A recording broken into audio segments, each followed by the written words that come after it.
warahmatullahi wabarakatuh. Salam sejahtera untuk kita semua. Bertemu lagi di kelas perawatan mesin kendaraan ringan atau PMKR, kali ini di kelas 12 ya. Mudah-mudahan kabar kita pada kesempatan kali ini baik ya.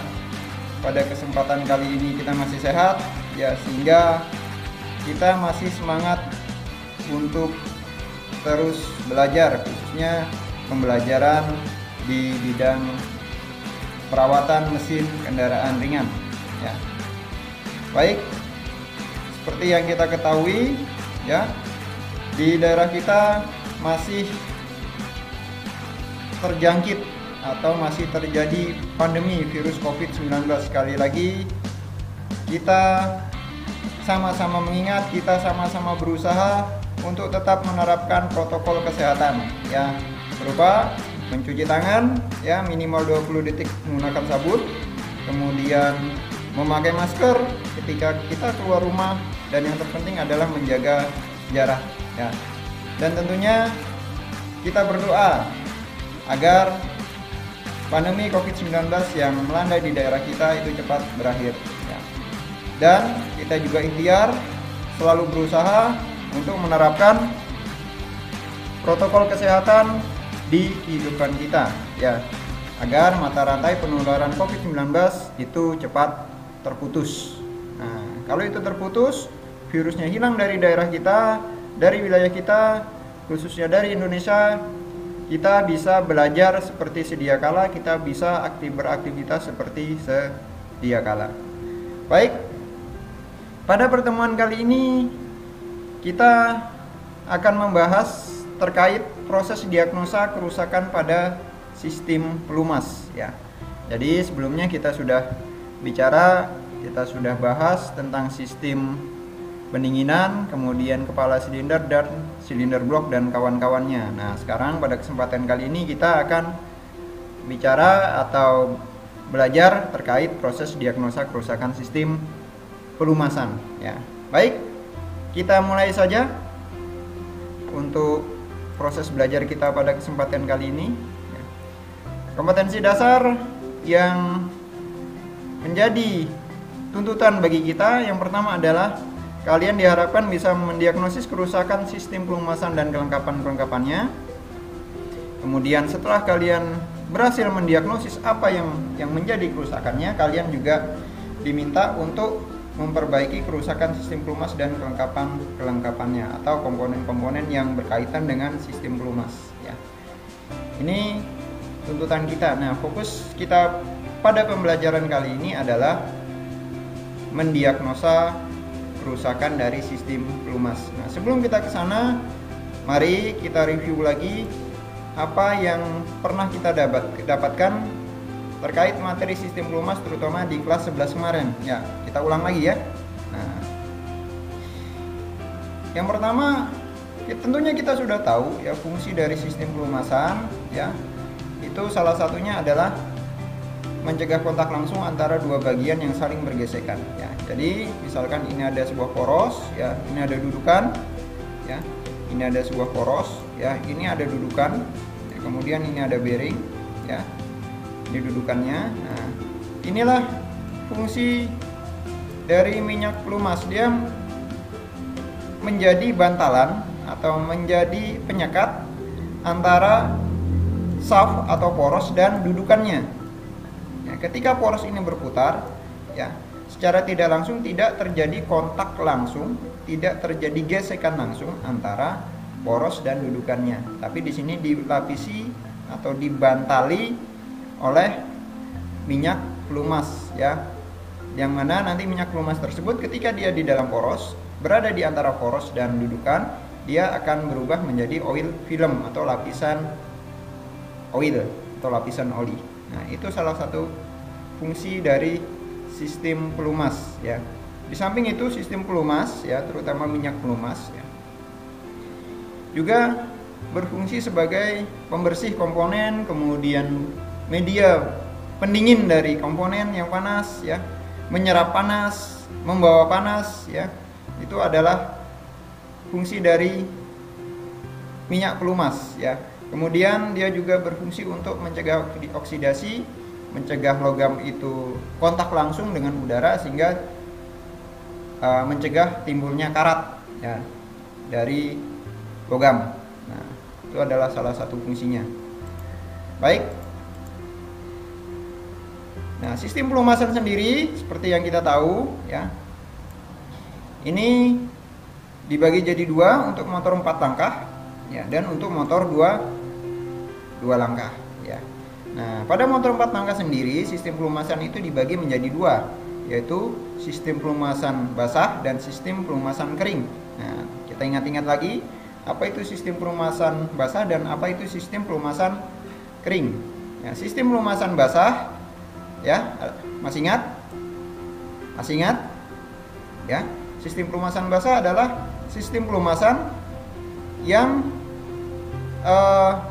penampung olinya atau penempatan minyak pelumasnya itu menjadi satu dengan komponen-komponen mesin ya. Misalkan di blok mesin ya, dia langsung dicampur di dalam blok mesin itu, langsung dicampur dengan minyak pelumas, langsung dimasukkan minyak pelumas. Itu sistem pelumasan basah. Sedangkan sistem pelumasan kering itu antara komponen yang dilumasi dengan minyak pelumas itu terpisah. Jadi minyak pelumasnya itu ada tangki sendiri ya, ada tangki sendiri ya. Kemudian baru dari tangki itu disirkulasikan ke dalam komponen mesin ya, kemudian dimasukkan lagi ke dalam penampung atau tangki yang ada di sistem pelumasan kering. Nah, itu bedanya, masih ingat ya. Kemudian untuk sistem pelumasan motor 2 tak, ini pelumasan dibagi jadi dua ya, pelumasan roda gigi transmisi dan ruang engkol ini terpisah ya. Jadi ada istilah oli samping itu untuk melumasi poros engkol, silinder dan kawan-kawannya. Kemudian juga menggunakan oli mesin untuk pelumasan transmisi. Jadi antara oli transmisi dan oli yang digunakan atau minyak pelumas yang digunakan untuk melumasi silinder itu berbeda kalau motor 2 langkah ya. Ini review ya. Nah, ini adalah aliran dari minyak pelumas yang ada di dalam apa? Di dalam mesin, khususnya untuk tipe pelumasan kering. Nah, ini adalah tangkinya ya, tangkinya. Kemudian ini adalah alirannya ya, melumasi kepala silinder, kemudian kembali lagi ke dalam tangki ya. Ini untuk pelumasan kering, di antara sela-sela katup ya, dia dilewati oleh minyak pelumas ya. Kemudian di dalam piston dilumasi oleh minyak pelumas juga ya. Ini yang tipe kering tadi. Baik. Nah, apa yang kita lakukan ketika mendiagnosa kerusakan dari sistem pelumasan ya? Tentunya ada dua cara sebenarnya saat dilakukan pembongkaran dan sebelum dilakukan pembongkaran, alias sebelum mesin itu turun mesin ya. Sebelum mesin itu turun mesin. Kalau mesin itu sebelum turun, sebelum kita bongkar ya, tentunya banyak sekali item-item atau prosedur-prosedur pemeriksaan bagian-bagian yang harus kita periksa dari sistem pelumas. Nah, ya. Begitu juga ketika mesinnya sudah turun atau sudah kita bongkar, ada beberapa bagian-bagian yang harus kita periksa, bagian-bagian yang harus kita cek ya, terutama bagian dari pompa oli dan oil hole atau laluan dari minyak pelumas ya. Baik. Yang kita periksa ya, yang pertama adalah pemeriksaan kualitas dan kuantitas minyak pelumas ya. Ini sebelum dilakukan pembongkaran. Kemudian pemeriksaan tekanan minyak pelumas, pemeriksaan komponen pelumasan, dan pemeriksaan cara kerja oil pump atau pompa oli. Nah, ini pemeriksaan dari sistem pelumasan. Nah, dari hasil pemeriksaan tersebut kita bisa mendiagnosis kerusakan apa yang mungkin terjadi pada sistem pelumasan ya. Baik, kita bahas satu-satu. Nanti ada dua, ini teknis konsepnya, nanti secara teknis ada pembahasan lagi di bawah. Ya, kita mulai saja. Baik. Yang pertama pemeriksaan kuantitas oli ya. Kuantitas itu apa sih? Kuantitas itu adalah banyaknya minyak pelumas yang ada di dalam mesin. Ini sangat gampang sekali ya. Ini ada stik oli ya, stik oli kita cabut dulu, kemudian dilap, kemudian kita masukkan lagi ya. Oli harus berada maksimal di level F ya, standarnya antara F dan L. Minimal dia ada di batas L ya, itu minimal di batas L dan maksimal di batas F. Itu pemeriksaan dari kuantitas oli atau jumlah oli yang ada di dalam bak mesin ya, atau jumlah oli yang ada di dalam mesin.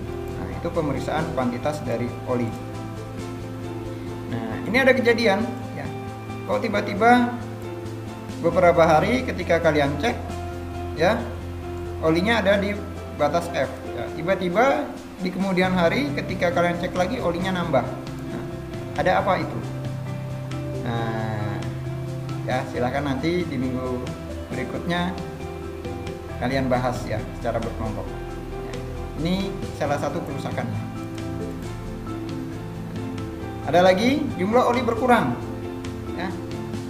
Ada kemungkinan di hari ini pas di F ya, beberapa hari yang lalu pas di F, tapi hari ini dia kurang dari F. Nah, ada apa itu? Nah, nanti coba dibahas di pertemuan berikutnya ya, di kerja mandiri. Nah, ini ya, ini salah satu kerusakan ya.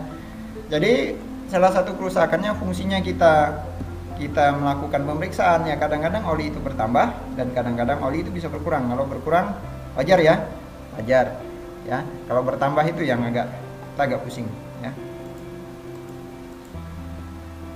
Kemudian di samping kita mengukur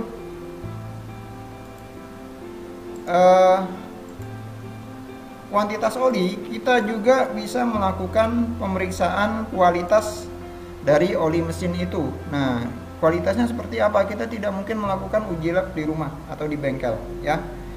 Salah satu yang kita jadikan indikator adalah warna ya. Kalau oli itu sudah berubah warna ya, sudah berubah warna dari yang seharusnya, bisa dipastikan umur atau oli itu sudah mungkin sudah banyak terkontaminasi dengan kotoran. Kemudian yang kedua bisa engine ya atau mesin itu kemungkinan panas yang dihasilkan engine atau panas yang ada di dalam engine itu terlalu tinggi sehingga menyebabkan perubahan dari warna minyak pelumas. Kemudian yang ketiga, usia pakai atau lifetime dari oli tersebut ya. Nah, kalau misalkan sudah terlalu lama, tentunya sudah terlalu sering dipakai ya, sudah terlalu lama tidak diganti-ganti, tentunya akan merubah warna dari minyak pelumas. Jadi 3 indikator itu untuk menentukan kualitas dari minyak pelumas. Kita lihat dari warna. Kalau dari viskositas kita tidak bisa, jarang sekali dilakukan pengecekan ya, terutama kalau bengkel-bengkel di standar ya, itu menggunakan alat namanya viscosity meter, tapi itu sangat jarang sekali dilakukan ya. Untuk pemeriksaan kualitas rata-rata dilihat dari perubahan warna ya, perubahan warna dari minyak pelumas. Ini kualitas ori yang belum tersampaikan di sini. Kemudian pengukuran tekanan oli ya. Ini dilakukan dengan pressure gauge ya. Nah, ini contoh adalah tekanan oli pada mesin 7K pada saat putaran idle, dia tekanannya 0,3 sampai atau lebih, yang minimal dia 0,3. Pada putaran 3000 rpm ya, dinaikkan gasnya atau putaran mesinnya, tekanan oli ya yang bersirkulasi di dalam mesin dan itu antara 2,5 sampai 5 kg per cm persegi. Nah, ini pengukuran tekanan oli. Kemudian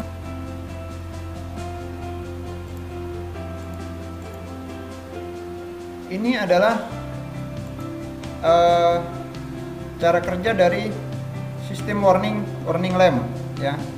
Nah, jadi ini oil pressure ya. Ini adalah titik kontak. Ya, titik kontak ya.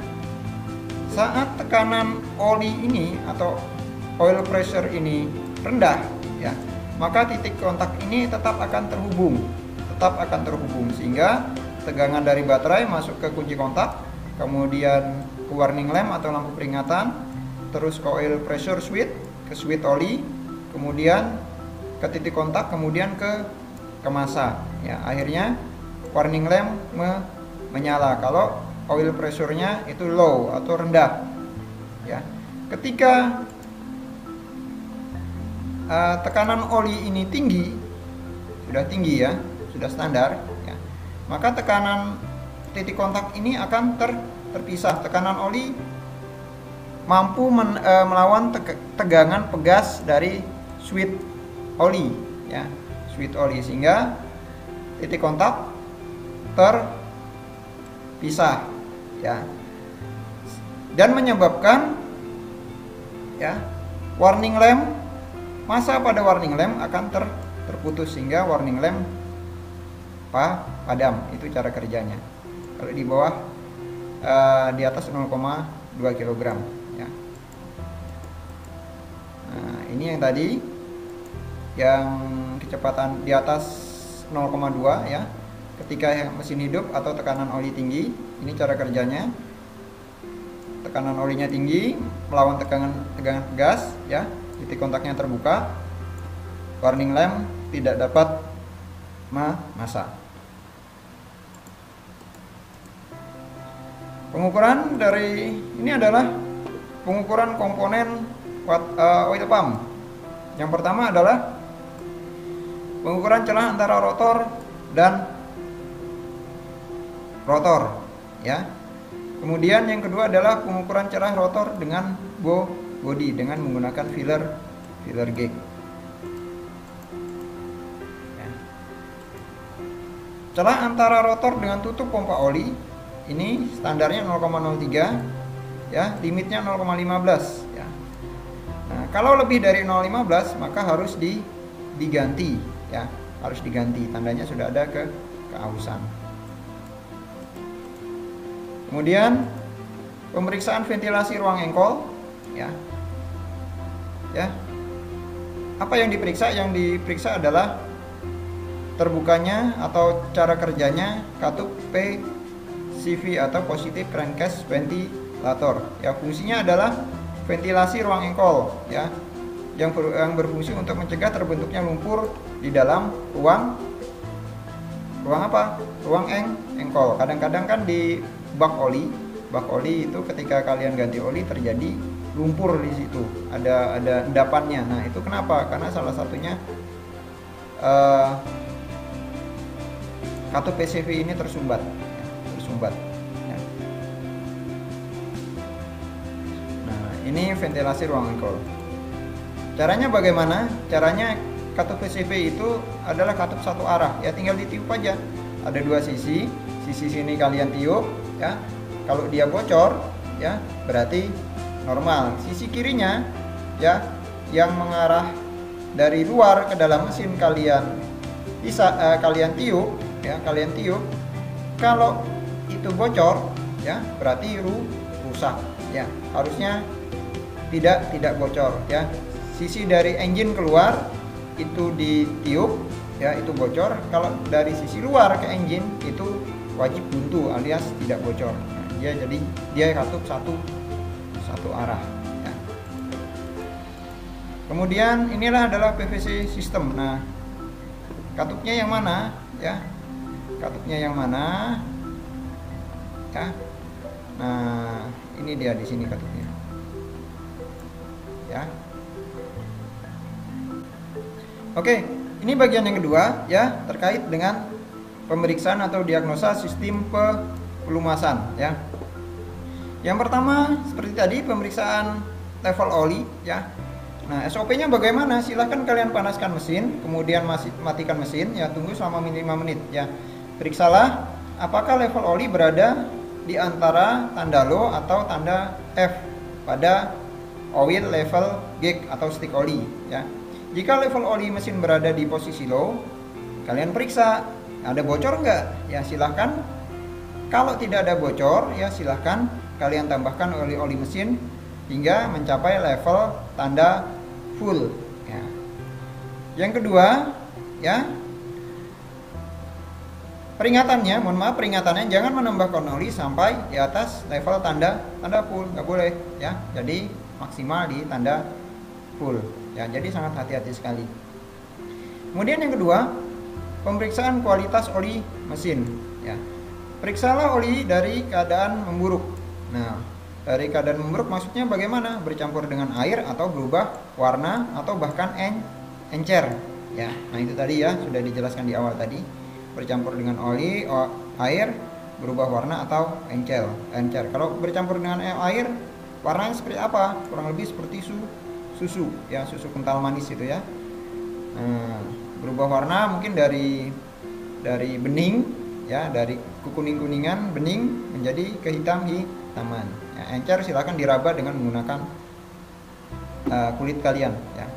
Oli mesin yang digunakan ya itu ada dua grade-nya ya, ada di API grade SL ya, dan API grade SM ya, dan ada multi grade ya. Viskositasnya dari 0 sampai 10 strip 30. Kalau dia menggunakan API SL dia 15W strip 40 dan SM dia 20W strip 550. Itu standar penggunaan oli mesinnya ya. Baik, kita lanjutkan ya. Ini adalah proses pemeriksaan tekanan oli ya. Yang pertama silahkan kalian lepas switch tekanan oli ya. Kemudian yang pertama lepaskan konektor dulu ya.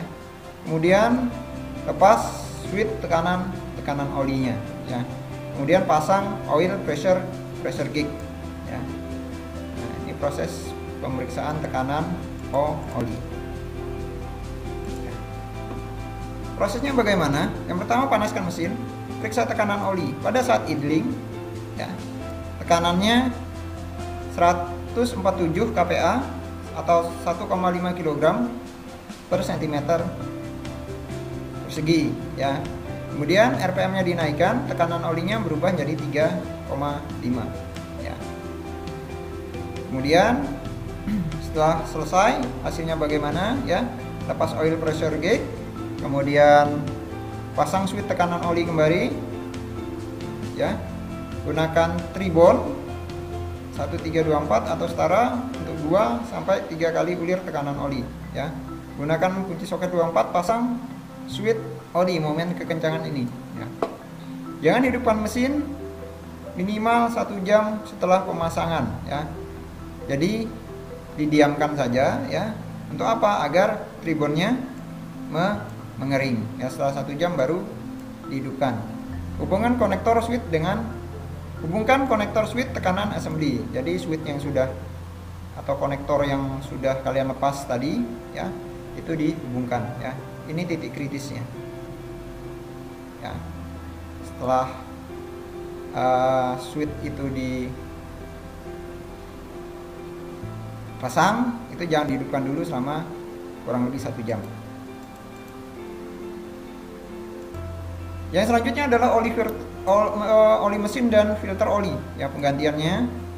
Ini warningnya, berlama-lama dan berulang-ulang terkena oli mesin ya, dapat menyebabkan terlepasnya minyak alami pada kulit ya. Jadi kalian sering mainan oli mesin ya, itu resikonya lapisan oli di kulit kalian itu akan hilang, akan luntur. Nah, ini menyebabkan kulit jadi kering ya, iritasi, bahkan perih, bahkan ada yang bengkak ya. Sebagai tambahan, oli bekas ini mengandung kontaminasi ya, jadi dia bercampur ya. Bercampur dengan apa? Dengan kotoran, kemudian dengan gram-gram besi ya. Gram-gram besinya mungkin tidak terlihat ya, sangat kecil sekali, yang hanya bisa dilihat oleh dengan alat mikroskop ya. Nah, kontaminasi ini berbahaya yang dapat mengakibatkan, nah, salah satunya adalah kanker kulit, ya.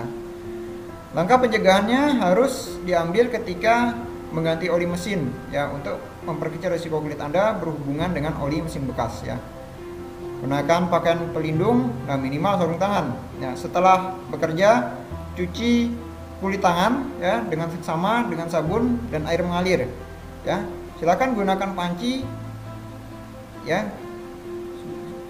Silakan gunakan pencuci tangan tanpa air untuk membersihkan bekas-bekas oli mesin bekas. Ya, jangan menggunakan bensin, thinner atau pelarut. Yang kadang-kadang apa itu namanya, nyuci oli itu dengan bensin, ya, di tangan biar cepat bersih katanya. Ya, untuk menjaga lingkungan, oli bekas dan filter bekas harus dibuang di tempat penampungan khusus, ya. Nah, caranya bagaimana penggantian? Ya, mungkin kalian sudah sangat familiar sekali, ya. Lepas penutup mesin bagian bawah, ya. Kemudian lepas saluran oli, buka tutup filter oli, lepas sumbat penguras dari bak oli, bersihkan drain plug atau baut penyumbatnya, ya. Pasang gasket baru, kemudian pasang sumbat penguras bak oli, momennya 30 Nm, ya. Lepas oli filter sub assembly, ya. Ini melepas filter oli, ya. Gunakan SST lepas filter oli, biasanya menggunakan kunci rantai, ya. Pasang filter oli ini, bersihkan permukaan, berikan oli mesin pada gasket filter oli, ya. Ulir pelan-pelan dengan menggunakan tangan sampai filter oli tidak berputar, baru gunakan SST untuk mengencangkan filter oli dengan 3/4 putaran, ya. Momennya kurang lebih 10 Nm, ya.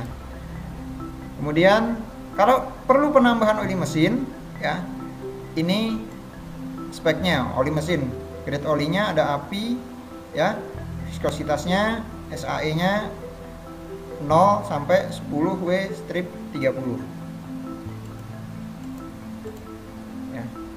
Tambahan oli mesin tadi, ya. Nah, kalau yang dia menggunakan standar API, ya, 10 sampai 20 W/50, ya. Kapasitasnya kalau hanya menguras, ya, sudah kalian tap, kemudian kalian ganti oli filternya, ya. Ini ganti oli plus filter oli, ya, kurang lebih 3 liter, ya. Kalau tanpa mengganti oli filter kurang lebih 2,7 liter, ya. Kemudian kalau pengisian kering, ya, dia 3,4 liter untuk kapasitas olinya, ya. Ini khusus untuk Toyota Avanza, ya. Kalau merek mobil lain atau mobil lain mungkin berbeda jumlah olinya. Ini sebagai referensi saja, ya.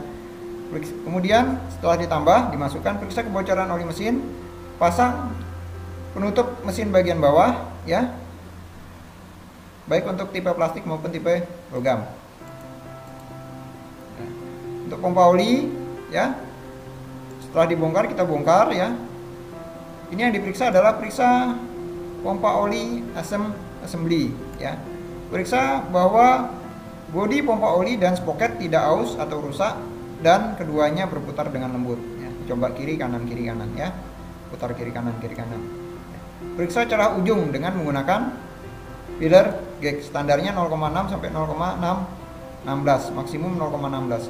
Bila celahnya melebihi maksimum, maka ganti pompa oli, ya. Maka ganti pompa oli. Baik, kita lanjutkan. Selanjutnya adalah pemeriksaan celah bodi rotor. Sama, alatnya masih sama dengan menggunakan filler gauge, ya. Celah standarnya 0,15 sampai 0,265 mm, ya. Maksimumnya 0,265 mm. Bila hasilnya lebih besar dari maksimum, maka ganti pompa oli, ya. Kemudian periksa celah sisi, ya. Masih sama, alatnya filler gauge, ya. Dan ini namanya adalah straight edge ya, atau penggaris presisi atau penggaris baja ya. Ukur sisi celah antara bodi dan rotor. Nah, ini ditekan, ada celahnya nggak di sini. Celah sampingnya 0,3 sampai 0,08, 0,03 sampai 0,08, maksimumnya 0,08. Bila celahnya melebihi spesifikasi maka ganti pompa oli seperti ini. Ya. Kemudian kesimpulan, ya, pemeriksaan sistem pelumasan itu dilakukan melalui beberapa tahapan ya. Yang pertama adalah pemeriksaan kualitas dan kuantitas minyak pelumas ya. Kita cek tadi minyak pelumasnya lewat stick oli. Kemudian pemeriksaan tekanan pelumasan ya dengan menggunakan alat ya, pressure gauge, oil pressure gauge ya, yang ditempatkan pada sweet oli ya. Nah, di situ tadi dilepas, kemudian dimasukkan oil pressure gauge-nya. Kemudian pemeriksaan komponen pelumasan ya. Di antaranya adalah tadi filter, kemudian dan kawan-kawannya. Kemudian yang terakhir adalah pemeriksaan kinerja pompa oli ya. Tuh. Baik, mungkin ini saja yang bisa kita pelajari pada kesempatan kali ini ya. Silahkan kalian bisa belajar mandiri, silahkan kalian bisa buka beberapa referensi baik dari manual book atau workshop manual, dari link yang sudah saya bagikan ya. Kemudian referensi yang lain baik dari internet, kemudian dari buku-buku teknik yang lain ya. Baik, kita cukupkan ya. Tetap jaga kesehatan kalian ya, tetap terapkan pola hidup sehat, tetap terapkan protokol kesehatan ya. Saya akhiri, wabillahi taufiq wal hidayah. Assalamualaikum warahmatullahi wabarakatuh dan sampai jumpa.